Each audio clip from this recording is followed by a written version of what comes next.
Hello la team rentable, ici Yann Darwin, bienvenue sur cette chaîne Finance et Investissement, mais pas chiant. Aujourd'hui, on fait le point sur la situation économique globale, la guerre, qu'est-ce qui se passe. On ira faire un tour sur les cryptos et notamment le Bitcoin, on ira faire un tour sur le marché mondial, actions, obligations, les énergies, le pétrole, le gaz, la Russie, l'Ukraine. Bref, tellement de guerre, tellement de tristesse et de négativité. Moi j'ai envie de balancer un jingle amoureux, un jingle bisounours, un jingle rempli de joie et de bonne humeur. Open up my heart and you'll find love, love, love, love, love, love, love. Open up my heart and you'll find love. It will never grow old, even when we grow up. It's up to us to stop and smell each rose. They're the colors that we show. It's the feeling that we trust. And it's the brush that we both carry. Allez, c'est parti. Aujourd'hui, on va commencer par faire le point sur le narratif, la story sur les marchés financiers actuellement. Qu'est-ce que c'est? C'est tout simplement la guerre. Hein, bon, bah ça, bonne nouvelle, mauvaise nouvelle, hein, on est au courant. Ça n'a pas changé depuis maintenant quelques temps, mais il y a des pourparlers, il y a des négos en cours et notamment aujourd'hui même pour un éventuel cessez-le-feu. Alors si jamais ça se passe, forcément, il va y avoir des modifications de tous les jeux de pouvoir, les jeux de tension dont on va parler aujourd'hui. Mais justement, c'est intéressant de les connaître pour savoir comment ils peuvent être potentiellement impactés. On va y venir aujourd'hui. Deux, on a l'inflation. Inflation aujourd'hui et en ce moment énormément de tensions inflationnistes du fait de la reprise économique qu'on connaissait avec la période post-Covid, avec un regain de la demande, des problèmes sur l'approvisionnement et notamment du côté de la Chine, du côté de l'Asie, puisque eux, dès que c'est coronavirus, le moindre cas, tout est fermé, etc. Donc il y a des problèmes d'approvisionnement sur les semi-conducteurs et ça impacte notamment pas mal d'industries, je pense à la tech, je pense à l'automobile, et on a également des problèmes d'approvisionnement sur certaines matières premières qui vont impacter des secteurs comme la construction, etc. En plus de ça, on a l'effet de la guerre avec les soucis d'approvisionnement, également sur des denrées alimentaires, également sur le pétrole et le gaz dont on va parler un petit peu plus loin. Donc cette inflation est finalement aggravée, plus par la guerre. Mais on en parle en ce moment beaucoup, c'est beaucoup la story sur les marchés. Et à côté de ça, forcément, le 3, c'est la hausse des taux, qui est bien sûr extrêmement reliée à cette inflation pour venir contrôler potentiellement l'inflation. Donc la story en ce moment, c'est ces 3 points-là, et c'est ces 3 points dont on va parler, et on va voir que c'est ces points qui finalement impactent quand même pas mal les choses. La dernière vidéo, où on avait fait un premier point un petit peu plus en avant, puisque ça devait être il y a 20 jours maintenant, oui, on était début mars, je crois qu'on était le 8 mars sur la précédente vidéo. Depuis, on a dit qu'on avait peut-être trouvé un bottom, et bien, il se trouve qu'on a pas mal trouvé le bottom. On va aller sur le terminal ici, voilà le Bitcoin. Donc en effet, lors de la précédente vidéo, on était là, on se posait des questions sur un potentiel bottom, notamment sur le Bitcoin, mais pas que, on se posait également la question sur les différentes bourses autour du monde, et voilà, le 8 c'est là. Donc en effet, on allait chercher, on allait tester plus bas, et là on a un rebond global des bourses mondiales, puisqu'ici je te rappelle que sur cette courbe j'ai affiché un petit peu tout des trackers qui sont représentatifs du monde entier, avec voilà, les États-Unis en rouge, avec l'Europe en bleu ici foncé, l'Asie-Pacifique ici en violet, les marchés émergents en vert, etc. Donc ça, c'est pas mal représentatif de ce qui se passe depuis le début de l'année sur le monde. Donc on voit qu'on a eu ce rebond qui s'est mis en place. Alors on va en reparler après, mais si tu le veux bien, on va rester sur le Bitcoin pour l'instant, parce que j'ai pas mal de choses à te montrer sur le Bitcoin, et on a notamment l'étude de Glassnode qui est sortie. Alors moi j'aime bien Glassnode, le site, on y va souvent ensemble pour voir des datas. J'aime aussi plutôt leur newsletter, mais attention, comme toute analyse finalement, que ce soit la mienne, celle d'un analyste autre, celle d'un site ou d'un grand média, c'est toujours à prendre avec des pincettes. Et donc il faut aussi avoir un regard critique sur les choses. Donc c'est ce que je vais tenter de faire avec toi, on va aller jeter un œil. J'ai extrait les éléments les plus prégnants de cette dernière analyse. Et voilà, j'ai 3-4 réflexions à partager avec toi sur le Bitcoin et sur son comportement par rapport au reste des actifs. Et finalement, on dit qu'il est décorrélé, qu'il devrait être décorrélé, que ça devrait être une valeur refuge, mais on voit qu'il se comporte. Mais il se comporte ni comme une valeur refuge, pas vraiment, parfois oui, parfois non. Il est censé être décorrélé des marchés, on voit qu'il est parfois corrélé, parfois décorrélé. On est toujours sur une nouvelle classe d'actifs avec ces cryptos, avec des comportements qui sont encore aujourd'hui erratiques et assez difficiles à appréhender pour les marchés classiques. Voilà le premier graphe qui est intéressant. Donc là, on a les hold wave, ok, donc c'est finalement les phases d'accumulation ou de dépenses, tout simplement, des coins qui vont être en portefeuille, ok. Donc soit ils sont accumulés, ils sont holdés, ou soit ils sont dépensés pour tout simplement récupérer du fiat ou une autre crypto. Donc, ce qu'on regarde ici, c'est les coins qui sont détenus depuis plus d'1 an.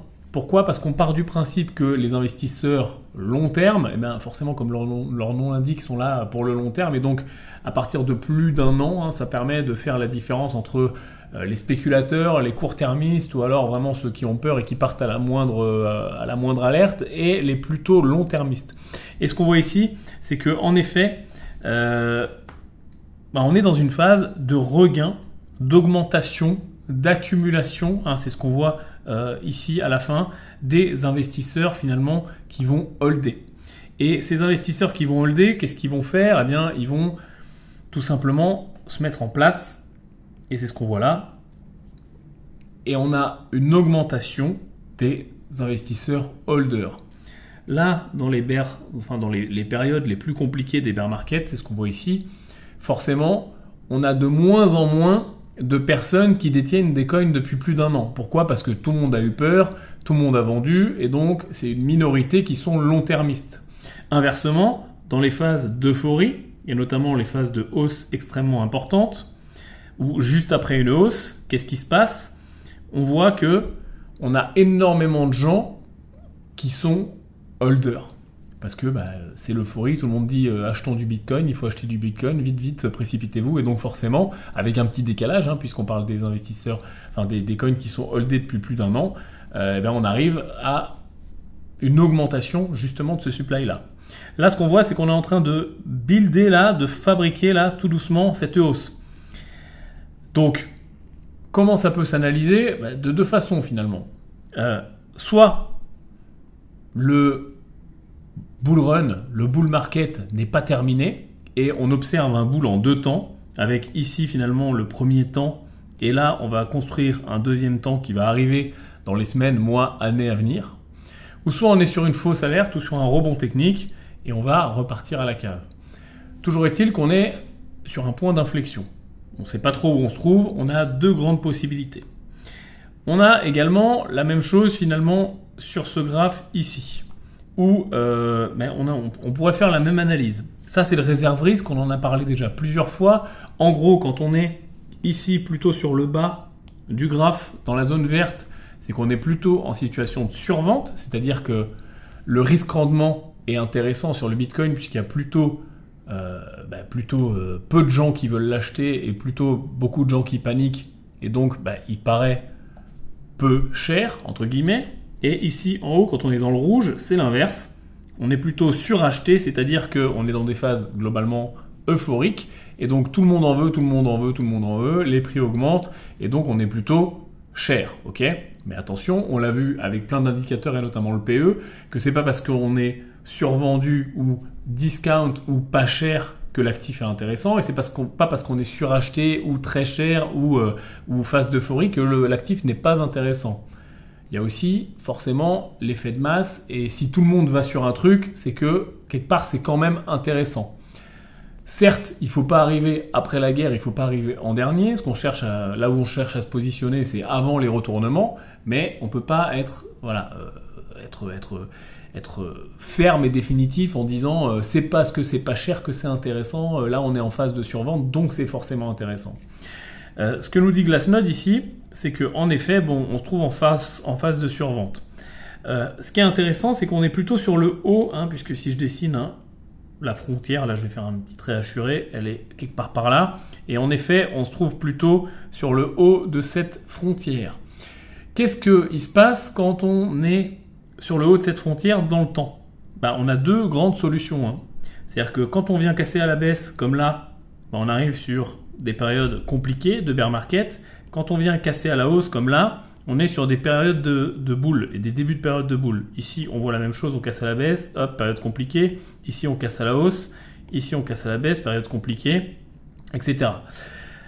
Donc, là, qu'est-ce qui se passe? Est-ce qu'on est en train de casser à la baisse? Est-ce qu'on est en train de casser à la hausse? Est-ce qu'on est en train de consolider sous la résistance? Pareil, on ne le sait pas parce que on est en train de se promener là. Ce qu'on a envie de voir, c'est que un regain d'intérêt ici, au niveau du réserve risque, et non pas qu'on aille chercher à la cave.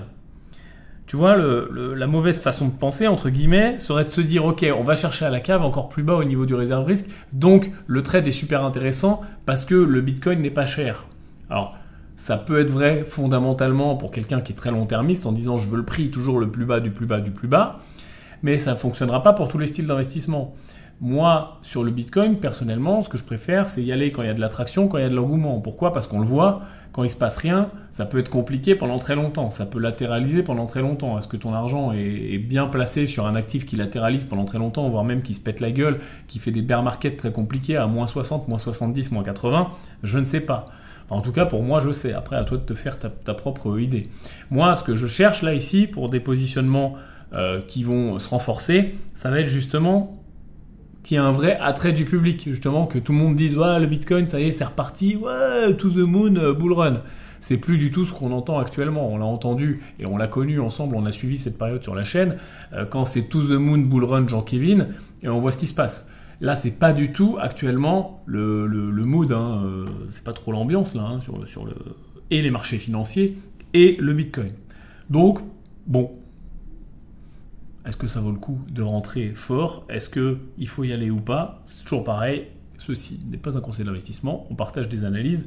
Et ce que je cherche à faire, c'est te faire réfléchir. On a ce dernier graphe que je voulais te montrer. Pareil, globalement, c'est les niveaux de profit ou de loss, quand on est plutôt en haut dans les couleurs vertes et bleues, c'est qu'on réalise beaucoup de gains. Quand on est plutôt en bas dans les couleurs rouges, c'est qu'on réalise beaucoup de pertes. On voit qu'il y a des événements, ce qu'on appelle de capitulation, ici, là, là. C'est quoi? C'est justement les gens qui capitulent, qui jettent l'éponge. Ça a trop baissé, on est en bear market, ça baisse, ça baisse, ça baisse. Je me dis, allez, je hold, je suis un grand garçon, je hold. Et ça continue à baisser, je me prends des moins 20, des moins 30, des moins 40. Et puis un jour, je capitule, je finis par vendre en disant, tant pis, je suis dégoûté, j'investirai plus jamais, j'ai perdu mon argent, je me suis fait rincer, le Bitcoin est une arnaque. Donc, on voit à chaque fois des grandes phases de capitulation. Là, ce qu'on nous met en avant, c'est qu'on a eu deux phases de capitulation ici. Alors pour moi, elles sont très faibles, presque ridicules par rapport aux précédentes. Donc après, c'est l'interprétation de chacun. Est-ce que ça veut dire que le marché a atteint un niveau de maturité tel que les phases de capitulation sont beaucoup plus faibles? Moi, perso, je ne crois pas. Certains le croient. Ou alors, est-ce que ça n'est pas des phases de capitulation vraies et fortes? Moi, c'est plutôt ce que je crois. Mais après, chacun, encore une fois, de se faire sa propre idée. Quand on voit ces deux phases de capitulation, on pourrait se dire, ok, on a capitulé, on a tout ce qu'il faut pour repartir à la hausse, ou alors au contraire, elles sont trop faibles, et donc on attend la vraie capitulation. La vraie grosse capitulation n'a toujours pas eu lieu.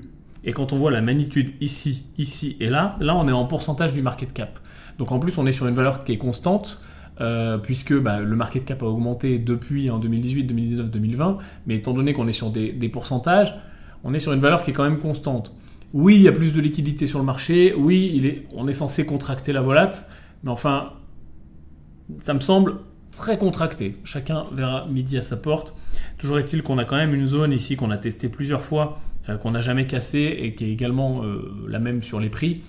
On a toutes les zones de, finalement, aux alentours du coronavirus, on va dire avant fin 2019, 2020 et puis Corona, et puis post-Corona, qu'on n'est jamais allé retrouver, et sur les prix, et sur les volumes. Donc,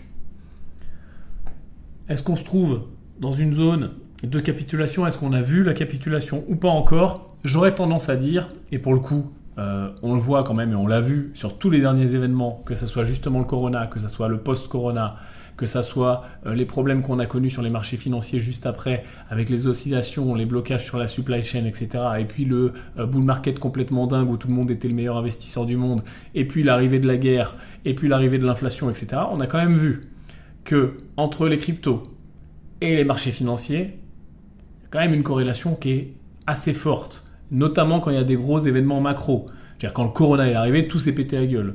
Quand la guerre est arrivée, tout s'est pété la gueule. Donc, je pense, et moi c'est comme ça que je vais traiter les choses, c'est bien de regarder l'actif tout seul comme on vient de le faire, mais je pense vraiment que le Bitcoin et les cryptos vont avoir un destin qui va être très lié à ce qui va se passer là, maintenant, par rapport à la suite de la guerre, l'escalade du conflit, la désescalade du conflit, ou la continuation simple, voire même l'arrivée à un accord, à un cessez-le-feu, à une fin du conflit, à plus ou moins moyen ou long terme. Mais je pense que vraiment, malheureusement, on va être, ou heureusement, ça dépend, on va être relativement lié à ce qui se passe. Voilà pour le point rapide crypto, mais de toute façon, je refais une parenthèse qui est quand même importante. Je pense que pour les investisseurs crypto, il est très bon justement de faire les analyses macro qu'on fait là.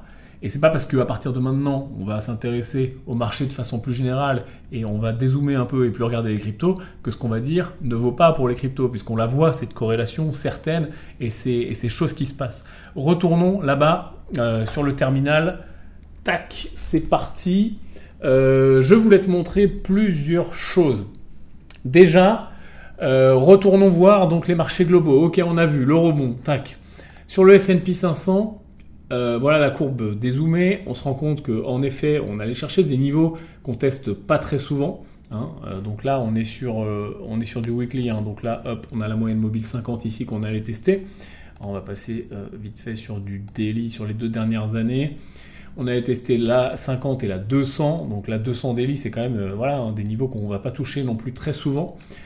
On a fait ce gros dip, on a bien recassé ici et on avait vu, et rappelle-toi, c'était un de mes arguments sur le fait qu'on avait peut-être vu un bottom. Alors attention, hein, on ne sait toujours pas si ça, c'est un bottom hein, ou si on est simplement sur un rebond technique avant d'aller chercher plus bas. Ça va être encore une fois très corrélé à ce qui va se passer au niveau macro.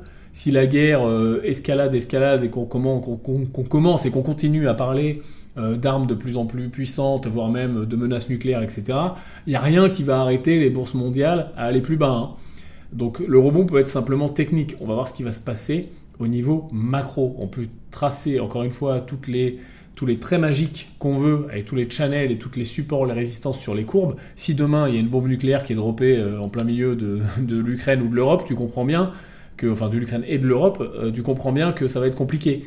Donc, le contexte macro en ce moment est extrêmement impressionnant. Toujours est-il que ce bottom temporaire ou définitif, on l'a trouvé. Sur le VIX, ici, je voulais faire la comparaison très rapidement. Attends, on va aller sur les PE, je reviens sur le VIX après. Là, un des arguments, c'était en effet le PE sur le S&P, où on avait trouvé des niveaux ici qui étaient pré-Covid. Ok, tac, par là. Ces niveaux pré-Covid, on est bien allé les tester et puis on est en train de rebondir dessus avec des multiples qui sont beaucoup moins déconnants maintenant aux alentours de 20 multiples de PE alors qu'on était à 27 il n'y a pas si longtemps. Donc ces niveaux, pareil, on va les surveiller, mais c'est quelque chose c'est un bon indice pour nous.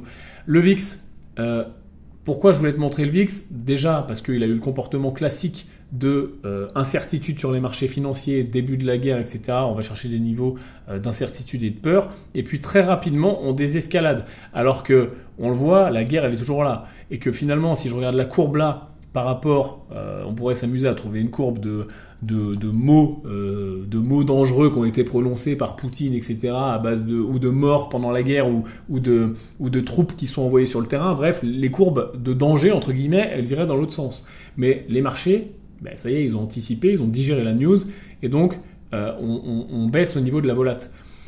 Sur le VISTOX, là ici, donc le VIX sur le Eurostoxx 600, on est allé très haut. Pourquoi? Parce que la guerre impacte l'Europe. Et forcément, et on va le voir dans cette vidéo, l'Europe est beaucoup plus impactée que les US. On est allé chercher 3 écarts types sur le VIX en daily, ce qui est quand même très important. Donc tu vois, la magnitude du mouvement, et la magnitude donc de la peur et de l'incertitude, et de l'anticipation de mouvements importants, et de couverture, c'est tout ça que représentent les différents VIX, a été plus importante. Mais encore une fois, on a digéré de façon assez importante depuis maintenant une semaine, alors que, bon, oui, il y a de plus en plus de pourparlers pour un cessez-le-feu ou des éventuelles négociations, mais c'est quand même pas encore la folie. Boum, on a dippé, donc même genre de courbe que sur le S&P ici, sur le stock 600, hop, on va se mettre en daily, tac, donc pareil, on allait chercher des niveaux importants, là on est sur des niveaux techniques aussi importants sur la moyenne mobile 50 en daily. Maintenant, il y a autre chose que je voulais te montrer, c'est ça. On en a déjà parlé plein de fois de cette courbe des taux. Qu'est-ce qui se passe? Qu'est-ce que tu peux observer ici? Mais que la courbe des taux est en train de s'aplatir. Et ne serait-ce, enfin même plus que s'aplatir, on pourrait même commencer à parler d'inversion. Pourquoi le 10 ans ici est plus bas que le 7 ans, est plus bas que le 5 ans, est plus bas que le 3 ans, et bientôt que le 2 ans? C'est un problème. Enfin, c'est un problème. C'est pas une situation normale. Une courbe des taux, je te rappelle, de façon classique, elle monte. Regarde, une courbe des taux classique, c'est celle-ci. Là, on a la courbe des taux eurozone. Ok ? Forcément, les obligations, plus on a des échéances lointaines, et plus ça rapporte, ok, en termes de yield to maturity. Forcément. On l'a déjà vu. Là, on est en train de s'inverser. C'est une situation qui est anormale. Pourquoi ça se passe?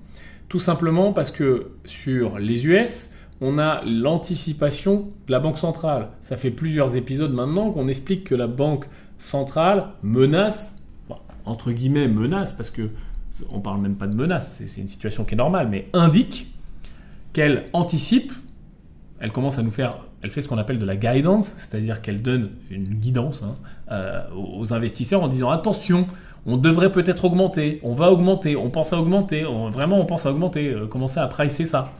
Donc les investisseurs price, on a vu déjà ensemble plein d'indicateurs qui montrent que le marché est en train de le pricer, sauf que, si tu te rappelles bien, on parlait de 25 points de base d'augmentation, 3 à 4 fois dans l'année, on allait chercher 1% d'augmentation, 1,20, 1,5%, et puis on commence maintenant à pricer 2, voire même 2,5, voire même encore un petit peu plus.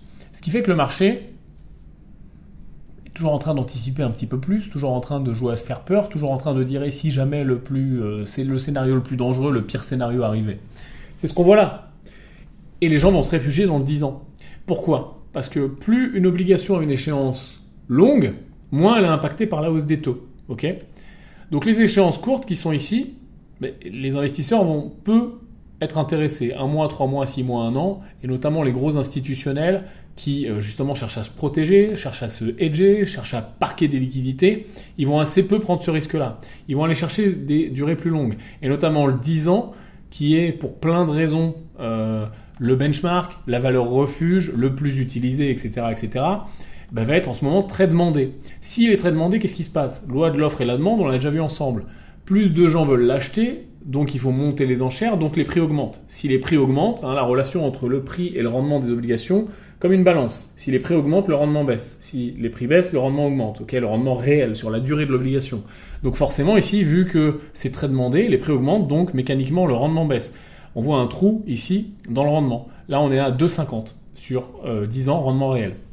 Okay, donc plus on va voir ce 10 ans baisser, et plus on va voir le spread entre le 2 et le 10 ans, on l'avait déjà regardé ensemble, est-ce que je peux l'afficher ici, entre le 2 et le 10 ans, et le spread qu'on peut regarder aussi entre le 5 et le 2 ans, va aller vers l'inversion. Alors on n'y est pas encore, on y est presque, on n'a plus que 8 points ici. Hop, on voit le 10 est là et le 2 est là, donc on n'est pas encore inversé, 2,41 à 8 points de base encore, contre 2,51, 10 ici là, sur ma courbe. Donc plus on va aller vers ce creux là, et plus on va aller vers une inversion, et cette courbe peut finir complètement inversée. C'est-à-dire qu'on peut aller jusqu'à une inversion absolument totale de la courbe. Et ça peut aller nous dessiner quelque chose, au lieu d'être une courbe classique, comme ça, ou une courbe un peu sinusoïde, comme ça, on peut aller jusqu'à, d'abord un aplatissement, c'est ce qu'on voit là, avec des mouvements sur certaines durées, sur certaines échéances, et puis on peut aller jusqu'à une inversion totale. Ça indique un manque de confiance court terme pour aller finalement se réfugier sur le long terme. C'est ça globalement que ça traduit. Ça traduit qu'à court terme, il y a des très gros doutes et sur la situation économique, et sur la stabilité géopolitique, et sur la sécurité monétaire, sur les marchés, etc. Donc les gens, qu'est-ce qu'ils font ? J'ai un doute, les gens, je parle des gens, des investisseurs. J'ai un doute à court terme. Je me réfugie où ? Dans le long terme. Si je me réfugie dans le long terme et que tout le monde fait ça et que énormément de capitaux font ça, on arrive à ces situations-là. Ça traduit tout ce qu'on vient de dire.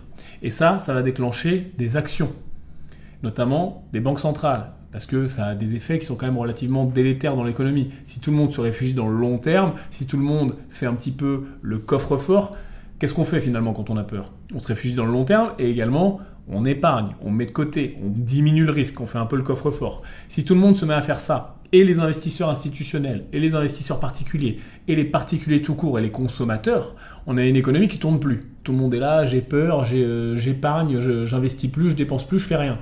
Si tout le monde fait ça, l'économie se contracte. Si l'économie se contracte et se contracte et se contracte, le chômage augmente, etc. Et après, c'est le cercle vicieux. Donc, que font les banques centrales ? Elles réagissent. Et quand elles voient notamment des inversions ou des aplatissements de la courbe de taux, ça commence à vouloir réagir de plus en plus. Sauf que là, actuellement, on est à des taux zéro. Donc comment est-ce qu'on peut réagir ? Alors il y a d'autres armes, on les a vues, les armes de la banque, des banques centrales, il y en a d'autres, les injections de cash, hélicoptères monnaie, etc. Il n'y a pas que les taux. Mais toujours est-il que on comprend que là, on a une situation charnière, on est à un tournant. Et on est à un tournant, et c'est pour ça qu'il se passe ce qui se passe sur les marchés, parce qu'on est à un tournant quand même important. C'est-à-dire que 1, il y a la guerre, ok. 2, il y a l'inflation, ok. Toute cette peur, l'inflation elle nous dit augmente les taux. Mais 3, on a l'inversion de la courbe. L'inversion de la courbe elle nous dit quoi ? Elle nous dit baisse les taux. La guerre elle nous dit quoi ? Elle nous dit relance économique, etc. Elle nous dirait plutôt baisse les taux. Donc, baisse les taux, augmente les taux, qu'est-ce qu'on fait ? Et on est dans un moment où on ne sait plus quoi faire. Et où c'est pour ça que les politiques économiques sont beaucoup plus compliquées que augmente les taux, baisse les taux, Marcel. Parce que, déjà, c'est pas aussi simple que ça. Il y a plein de fois où, comme maintenant, on ne sait pas quoi faire parce qu'on est entre les deux. Et en plus, tu peux augmenter et baisser les taux. Le temps que ça se diffuse dans l'économie, il se passe du temps. Et on va le voir en plus juste après. Tu vois, je t'ai mis un graphe de côté qui est intéressant. Le simple fait d'anticiper, de dire attention, ça va monter, a déjà des effets dans l'économie.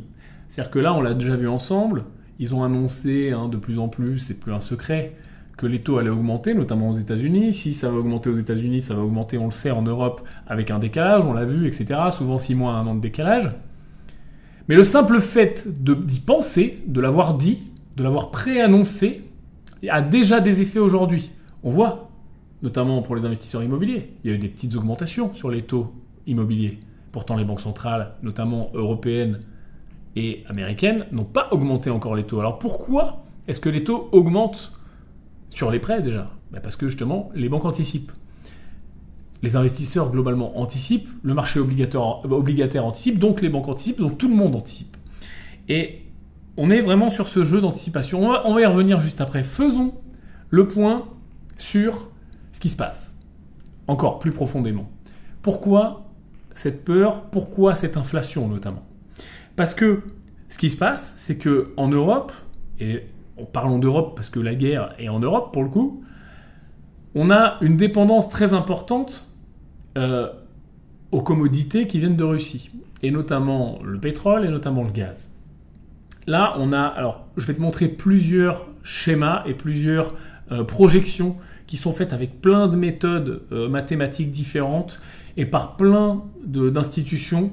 On ne va pas rentrer dans le détail de pourquoi, comment, parce que tu vas voir qu'il y a plein de projections et elles peuvent différer un petit peu. Mais globalement, tu vas voir que tout le monde va à peu près dans le même sens à quelques points de pourcentage près. Donc c'est quand même intéressant de savoir où les institutionnels pense qu'on est, où les analystes pensent qu'on est. On peut être d'accord, pas d'accord, on peut le regarder avec du recul, on peut le regarder avec un œil critique, on peut penser par soi-même que pour ce secteur ça va être un petit peu plus comme ça, ou pour celui-là un petit peu plus comme ça, mais quand même, quand il y a un consensus général au niveau des plus grandes institutions, au niveau des analystes, et notamment les analystes travaillent pour les grandes institutions, qui sont les grosses mains, qui ont le plus d'argent et qui font le plus bouger le marché, mais on arrive quand même avec, au bout d'un moment, il faut en tenir compte. Ça, c'est les scénarios de baisse des PIB. On regarde toujours les PIB sur les marchés financiers. Pourquoi ? Parce que les PIB, tout simplement, se reflètent dans les marchés financiers. Et si le PIB baisse, ça veut dire que les gens, schématiquement, dépensent moins. Si les gens, schématiquement, dépensent moins, les entreprises font moins de profit. Si les entreprises font moins de profit, les marchés actions baissent, tout simplement. On a la zone euro, à gauche, les UK, l'Inde, les US et la Chine. On voit qu'ils vont être impactés par différentes choses, mais ils vont globalement être tous impactés au niveau des projections de baisse de PIB, notamment via les matières premières, en violet, et notamment ce qui est impacté le plus fortement par la guerre, ça va être le pétrole, le gaz et certaines denrées alimentaires, je pense notamment au blé ukrainien. On a toute l'exposition au commerce qui est en blanc, donc au commerce russe en blanc, au commerce ukrainien ici en jaune, et après tous les facteurs qui sont financiers, donc vraiment marché financier, marché obligataire et impact de la finance, impact de la guerre sur la finance et de la finance sur la guerre, c'est-à-dire, on l'a vu, il y a des sanctions, on a des gens qui sont blacklistés, on a des sociétés qui sont blacklistées, on a des sociétés qui quittent l'un ou l'autre pays pour soutenir ou pas soutenir, etc., etc. Donc forcément, tout ça agit sur les PIB. Donc ça, c'est la projection qu'on a. Donc on voit quand même que zone euro, on se mange moins 1,6% de points de pourcentage de PIB du fait de la guerre. Et ça, on est sur un scénario, on va dire, qui est actuel. Quand on va sur les scénarios qui sont un petit peu plus agressifs, si jamais la guerre venait à continuer et à escalader, on voit qu'on a une augmentation encore de l'impact des commodités. Oui, le pétrole et le gaz russe, on va en parler juste après, c'est quand même compliqué pour le monde entier, un très très gros exportateur, et donc ça fait très mal. Et voilà, et on va chercher jusqu'à, pour la zone euro, entre moins 3 et moins 3,5 de PIB. Donc ça, forcément, si ça se produit, ça ne va pas faire plaisir au marché financier. C'est pour ça que je dis en début de vidéo qu'on a trouvé un bottom temporaire, mais ça va être très très très très très soumis à la situation macro et notamment la guerre. Encore une fois, on ne le dira jamais assez dans cette vidéo. Jetons un œil à une autre projection, qui a le mérite d'exister également. Donc ça, c'est les différents scénarios. Donc on a 3 scénarios, la désescalade, le conflit qui continue ou l'escalade. Donc ce qu'on voit, en gros, on va regarder les chiffres de 2022. Désescalade, plus 3% de PIB, ce qui est plutôt bien. Le conflit qui continue, 2,6 et l'escalade, 1,5. Donc on est toujours en hausse des PIB, puisque globalement l'économie croît. Mais toujours est-il que, étant donné que toutes les projections, étant donné que toutes les anticipations, étant donné que tous les modèles économiques sont calés sur une hausse normale du PIB, le fait de ralentir ou d'accélérer la hausse a un impact qui est massif. C'est pas parce qu'on passe pas en négatif que c'est pas grave, enfin que c'est pas impactant en tout cas sur les marchés. Et on a également des effets sur l'inflation, puisque ça va être les deux finalement secteurs qui vont être le plus impactés. Ça va être les PIB, puisque consommation, puisque achat, vente, comportement des consommateurs, est-ce qu'on épargne, est-ce qu'on dépense, est-ce qu'on investit, et également l'inflation, et notamment pour les raisons que voici. Ici, on a la dernière projection qui nous dit globalement la même chose, entre l'inflation, les prix du gaz, les prix du pétrole, les différents déficits, etc. On voit quand même que par rapport à ce qu'on anticipait avant l'invasion, avant la guerre, donc qui est la ligne 0 finalement, on est venu creuser très fort, et la plus grande partie de cette creusance, de cette creusure, de ce dip, de ce trou, c'est tout simplement les prix des énergies et notamment les prix du pétrole. Parlons peu, parlons bien. Ça impacte qui ? voilà les exportations de la Russie en milliards de barils par jour, avec cette magnifique légende, hein, donc en gros, plus les ronds sont gros et plus on va acheter du pétrole à la Russie. Et on voit que qui est impacté? États-Unis, très peu. Amérique du Sud, très peu. Australie, assez peu. Afrique, moyen. Middle East, non. Inde, un petit peu. Chine, beaucoup. Europe, énormément. Et c'est là que le bas blesse. Autant en Chine, on est globalement alliés, ça se passe bien, enfin on est même tout court alliés avec la Russie et ça se passe bien. Autant l'Europe, autant États-Unis, je te refais pas l'histoire du conflit, tu connais. Et donc là le problème c'est que on est les plus gros consommateurs d'exportation de pétrole russe et on est finalement les ennemis, hein. On peut dire ça comme ça. Donc forcément, c'est ça qui fait mal. Et ça fait mal également de la même façon sur le gaz. Là, il y a ça que je voulais te montrer parce que c'est intéressant. Comment fonctionne, peut-être que tu ne le connais pas, comment fonctionnent les stocks de gaz en Europe? Et pas qu'en Europe d'ailleurs, dans le monde. On a une consommation de gaz qui va être très soumise à globalement un truc. C'est-à-dire que pourquoi on utilise le gaz? Pour plein de choses, pour faire marcher plein de trucs. C'est une énergie qui fonctionne bien, avec un rendement qui n'est pas mauvais. Mais si je schématise, le plus gros et la plus grosse demande en termes de gaz, c'est pour se chauffer. Et les demandes les plus importantes en termes de gaz, c'est forcément l'hiver. Il y a une saisonnalité dans la demande de gaz, puisque forcément l'hiver il fait froid, et quand il fait froid, il faut se chauffer. Ce qui se passe, c'est que du coup, on a des stocks de gaz qui vont être faits. Et ce qu'on voit sur la courbe, c'est que là, on a un niveau 0, qui est le niveau quand les stocks sont pleins, ou quasiment pleins. Et ce qui se passe, c'est que dans l'année, ce qu'on va faire, c'est qu'on va faire grossir et on va stocker du gaz en prévision de l'hiver. Donc là, c'est les mois d'été, les mois d'été, les mois d'été, les mois d'été. Fin d'été, les stocks sont pleins ou quasiment. L'hiver arrive, les stocks se vident parce qu'on consomme. On consomme, les stocks se vident, les stocks se vident, les stocks se vident. Plus dur de l'hiver, on a quasiment plus de stocks. L'hiver se termine et après on restocke. Et finalement, la courbe des stocks de gaz, elle fait ça.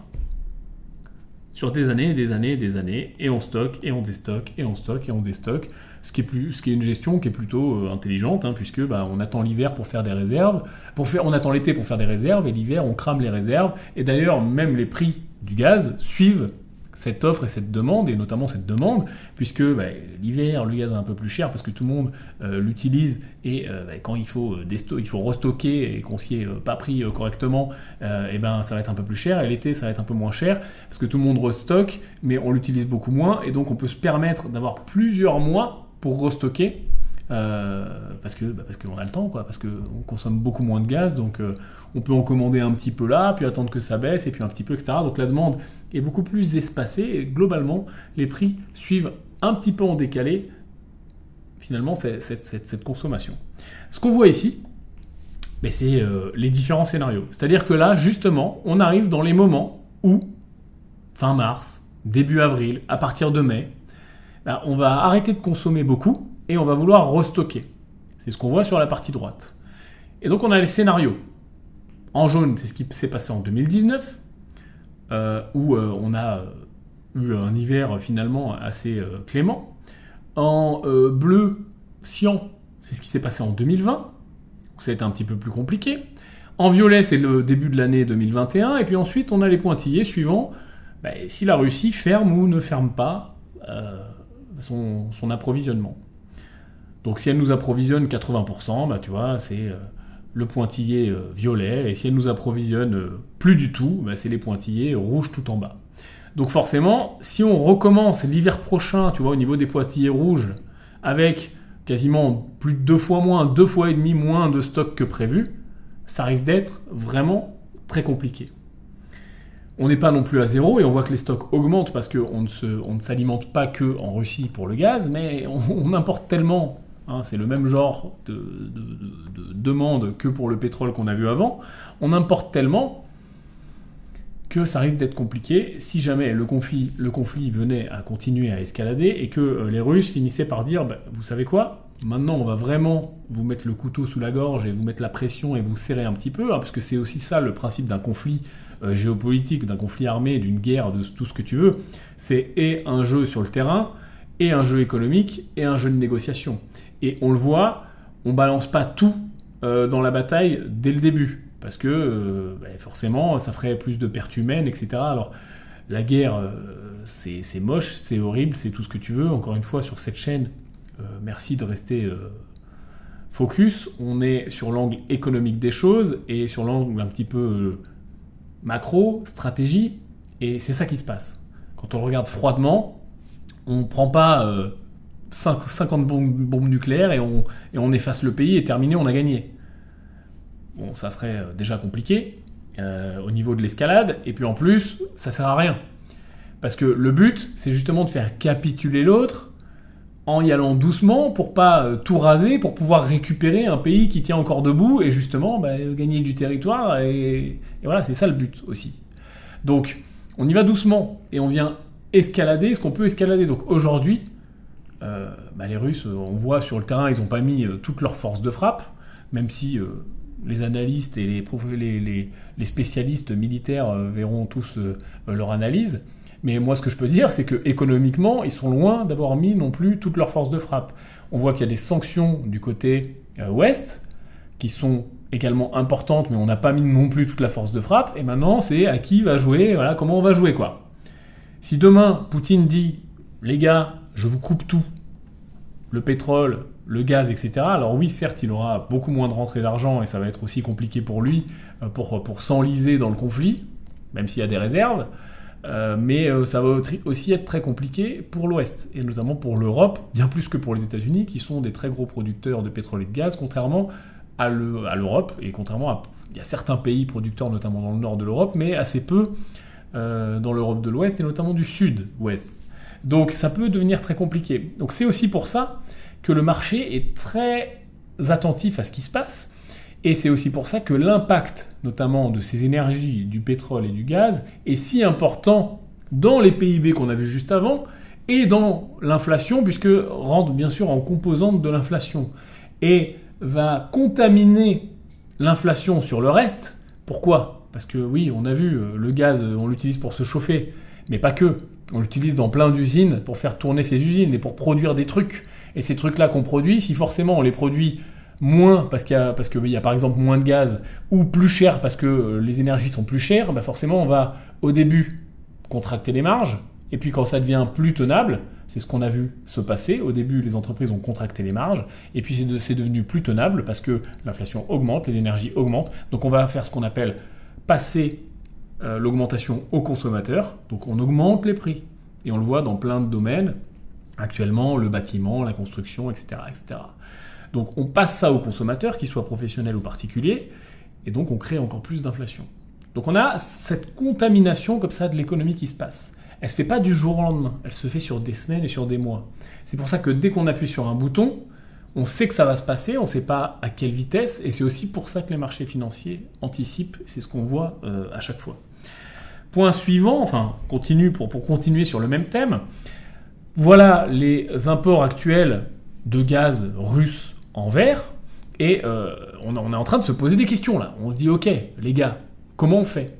Donc on a l'agence pour l'énergie, l'agence internationale pour l'énergie qui est en train de se prendre la tête avec des réunions dans tous les sens, etc. De se dire ok, si demain ils coupent tout, qu'est-ce qui se passe ? Eh ben on peut, en mettant tout ce qu'on peut en place, remplacer à peu près un peu plus de la moitié de ce qu'on importe. Et on va quand même avoir un trou d'un peu moins de la moitié. Si jamais demain la Russie se referme et dit non, j'arrête de vous livrer. Et c'est ce qu'on voyait dans la vidéo précédente. Et c'est aussi pour ça qu'on avait des possibilités d'investissement moyen-long terme sur des systèmes de remplacement, des entreprises, des secteurs qui permettent de remplacer au fur et à mesure ces énergies fossiles. Et ça tombe bien parce qu'on est en pleine transition écologique, et c'est des thèmes qui sont à la mode, et en plus de ça, là, on est en train de se dire, oula, mais il n'y a pas que la transition écologique, il y a en plus les conflits. Et notamment les conflits avec un pays comme la Russie qui nous tient un peu par les coronesses. Donc, d'investir, alors plutôt, ça ne va pas être des investissements court terme, mais plutôt moyen-long terme, justement dans des secteurs qui permettent cette transition intelligemment, avec un facteur de déploiement possible économiquement viable, etc., ça peut être intéressant. On avait parlé dans la précédente vidéo de moyens de parier dessus. Donc ça, c'est quand même une grosse partie de l'inflation, mais pas que. Pas que, parce que c'est pas le seul facteur. Oui, la guerre est un facteur, oui, les énergies sont des facteurs, mais l'inflation, elle était là, et on l'a vu plusieurs fois avant la guerre. Elle était en train d'augmenter. Pourquoi ? Parce qu'on a eu cet effet accordéon. Okay ? Il y a eu le Covid, tout s'est fermé, plus de consommation, les gens ont mis de l'argent de côté, les gens sont plus sortis, et puis on a tous connu, on rouvre, youpi, c'est la fête, et donc forcément les gens ont acheté, etc., etc. Il y a eu une augmentation très importante de la demande, il y a eu cet effet accordéon, et donc il y a eu du mal à suivre. Donc s'il y a eu du mal à suivre, mécaniquement, les prix ont commencé à augmenter, etc., et ça s'est diffusé tout doucement dans l'économie. C'est aussi pour ça que les banques centrales sont en train de se dire qu'il faudrait qu'on augmente les taux. Par contre, il y a quand même une thèse un petit peu contrarienne, un petit peu inverse à tout ça. C'est celle-ci. Elle nous dit quoi ? Elle nous dit que finalement, alors oui, il y a une hausse de l'inflation possible, et suivant ce qui va se passer avec la guerre, puisque tu vois que la guerre vient en ajouter. Si on a une escalade, courbe bleue, courbe du haut, ça va monter encore beaucoup plus haut. On a la courbe classique finalement avec un conflit qui continue, qui est la courbe du milieu, la courbe blanche. Donc on voit que même avec un conflit qui continue, on a des modèles qui nous montrent que l'inflation devrait finir par baisser. Pourquoi ? Parce que pareil, on a cet effet d'accordéon avec des vagues. C'est comme quand on va balancer une pierre dans l'eau. Les premières vagues sont importantes, et puis les vagues suivantes de moins en moins, etc. C'est un petit peu ça. C'est-à-dire qu'on a eu cet effet dans l'économie avec les prix qui augmentent, et puis on refait du stock, on s'adapte, on cherche à rebaisser les prix pour retrouver de la compétitivité. Et donc, alors ça se fait sur plusieurs mois, plusieurs années, on le voit, mais on arrive à retrouver une baisse. Et en plus de ça, on a l'impact des banques centrales. Donc même en cas de conflit qui continue, on devrait retrouver une inflation un petit peu plus correcte à partir de 2023-2024. Et si on a une désescalade, on voit que ça va être encore plus rapide. Donc, ça, c'est plutôt positif. Mais, encore une fois, on est très lié aux facteurs macro, puisqu'on voit que 10% d'inflation reste un scénario plausible si jamais la guerre continue, et la guerre continue, ce que personne n'a envie, pour toutes les raisons du monde, d'escalader. On a la même courbe ici pour les États-Unis, puisque les États-Unis beaucoup moins impactés finalement par la guerre, mais quand même, suivant les modèles. Alors là, on a un modèle sans l'incidence de la guerre, on a un modèle simplement sur un panier, le PCE, donc PCE Price Index, c'est une façon de calculer l'inflation aux États-Unis. On voit qu'on a une baisse, pareil, qui devrait se mettre en place mi-2021 et sur 2022 et suivant. Okay, pour plein de raisons, mais la Banque centrale n'est pas la seule. Et il y a ce graphique que je voulais à tout prix te montrer, et on en a parlé juste un petit peu plus tôt. Quand je te disais, le simple fait de prononcer le mot hausse des taux, d'anticiper une hausse des taux, a déjà des effets réels dans l'économie. Et je t'ai donné l'exemple des taux de crédit, par exemple immobilier, qui commençaient à augmenter tout doucement. C'est ce qu'on voit ici. Là, on a la courbe en blanc qui nous montre les conditions financières, et globalement, ça va refléter beaucoup les conditions de prêt. Et donc, quand on va vers le bas, on resserre les conditions. Ça veut dire que, globalement, ça va coûter plus cher ou ça va être plus dur d'accès. Quand on va vers le haut, on facilite les conditions, donc ça va coûter moins cher et ça va être plus facile d'accès. On voit que les conditions se sont déjà resserrées, alors que, pourtant, il n'y a eu aucune augmentation de taux. Là, on est sur les États-Unis. Il n'y a eu aucune augmentation de taux, pourtant les conditions se sont resserrées de façon très importante. La fois juste avant, là où il y a le gros trou, c'est forcément coronavirus, où on a fermé complètement l'économie, donc forcément les conditions financières étaient également très compliquées. Mais toutes ces conditions de prêt, ces conditions d'emprunt, toutes ces facilités de caisse, toutes les conditions financières au sens large, se sont déjà resserrées sur le simple fait de prononcer une possible hausse de taux. Donc ça vient aussi ajouter de l'eau au moulin sur la complexité de l'équation pour les banques centrales et sur la complexité de l'équation pour les investisseurs, pour les marchés, etc. Donc, si je résume, on est dans une situation de rebond, peut-être technique, où on aurait trouvé un plus bas sur les marchés. Pourquoi ? Parce que les prix faisaient du sens au niveau des PE, au niveau des valorisations, premièrement. Et deuxièmement, sur les marchés, notamment obligataires, les marchés plutôt sans risque, fixes, où on va chercher de la performance. Les taux réels sont tous négatifs. C'est-à-dire que même quand on a 2,50 sur les obligations, en réalité, avec l'inflation, on est toujours en négatif. Donc, il faut bien que les investisseurs aillent chercher de la performance. Il n'y a pas 50 000 endroits où on peut aller chercher de la performance. On va avoir les marchés actions et éventuellement les cryptos. Donc, c'est aussi pour ça, ça concourt, ça met de l'eau au moulin en disant où est-ce que je mets l'argent.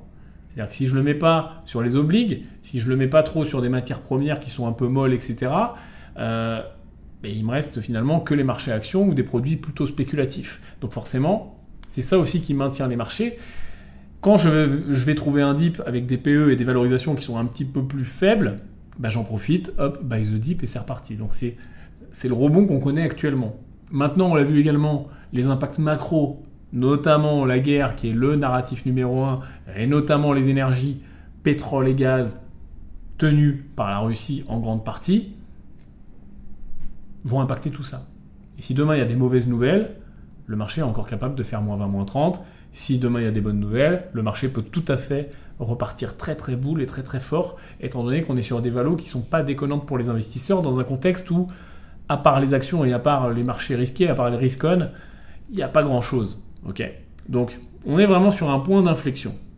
La façon pour toi, investisseur, pour nous, team rentable et pour moi, pour n'importe qui, c'est exactement la même que sur la précédente vidéo, hein. Donc que tu peux regarder, tu peux re-regarder. C'est tout simplement aller également plutôt vers le long terme, continuer le DCA, ne pas faire le mec de base, Jean-Kévin, où quand ça monte, je suis le meilleur du monde, et quand ça baisse, oulala, c'est terrible, au secours. Un moins 10% sur un portefeuille bourse, c'est complètement normal. Il faut apprendre à l'encaisser. Il faut apprendre à trouver ça normal, à ce que ça te fasse même pas peur. Un moins 10, même un moins 20, même un moins 30, si jamais ça venait à arriver sur un portefeuille long terme, c'est ok, je continue mon investissement. Petite cerise sur le cash flow, on a la Chine. Je voulais quand même faire un petit tour sur la Chine. Pourquoi ? Pour une raison très simple, c'est que là-bas, dès qu'il y a la moindre once de corona, nous, on n'en parle plus, c'est fini. Hein. Nous, Poutine a remplacé le corona, mais en Chine, ils sont encore un petit peu trop mat. Et donc, dès qu'il y a un coronavirus ou un mec qui éternue, on ferme toute la ville. On a ça, là, c'est quand même un petit souci, c'est que on a une résurgence de cas de corona, avec notamment des fermetures en masse, et notamment Shanghai, et notamment des grandes villes. Donc là, on a des projections de baisse, enfin d'impact en tout cas sur le PIB, hein, toujours la même relation, PIB, marché financier, avec des risques plus ou moins importants suivant les villes et suivant les fermetures, etc. Bref, ce qu'on voit, c'est que d'une semaine sur l'autre, ça augmente de plus en plus et qu'on a des impacts assez importants sur les PIB, avec potentiellement du 8, du 10, du 12%, suivant les provinces de Chine, d'impact potentiel des lockdowns sur le PIB chinois. J'avais un autre tableau de projection pareil, un dashboard qui nous raconte globalement la même chose. Je ne vais pas aller dans le détail, mais ce qu'on dit ici, et c'est aussi ce qui remet en question actuellement, et je pense qu'il serait temps, les politiques chinoises de lockdown immédiat et de finalement tolérance zéro par rapport au Covid, c'est qu'on voit que les gens sont très vaccinés, hein, puisqu'on a un pourcentage de vaccination qui augmente de semaine en semaine. Là, on est à 229% de population vaccinée, hein, donc, parce qu'il y a plusieurs doses tout simplement. Hein. Donc les gens ont globalement eu 2 doses ou plus de façon médiane. Mais pourtant, on continue à avoir des cas qui augmentent, parce que nouveaux variants, etc., tu connais, je te refais pas l'histoire. Et on a aussi une contraction de l'économie qui est liée, puisque forcément, dès qu'il se passe un truc, on vient fermer toute la ville. Donc en Chine, et je pense que ça sera une bonne nouvelle, ils sont en train de faire des tests, et notamment avec Taïwan, puisque c'est un peu leur zone de test, hein, et ils cherchent à ne plus lockdownifier, ou en tout cas réouvrir un petit peu plus tôt et voir ce qui se passe quand il y a du Covid. Et je pense qu'ils arriveront à la même conclusion que l'Europe, et qu'il faut arrêter de tout fermer. Toujours est-il que Pourquoi on en parle? Parce que la Chine, quand même, gros tracteur marché financier. Hein. Ça commence à être une grosse économie, on en parle plein de fois. Donc on regarde les États-Unis, l'Europe et la Chine, globalement. Et si tu as ces 3 mastodons économie mondiale, la Russie, avant, on ne la regardait pas, avant le conflit, parce que le seul impact qu'elle a, finalement, c'est pas via ses marchés, mais ça va être via ses énergies. Donc aujourd'hui, on le regarde, ça rentre un petit peu dans la donne géopolitique parce qu'il y a la guerre, mais sinon, c'est Europe, États-Unis, Chine.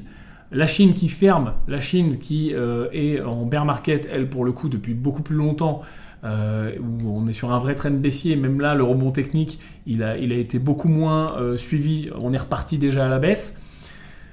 Et forcément, elle peut tirer l'économie globale, l'économie mondiale vers le bas, et notamment les États-Unis.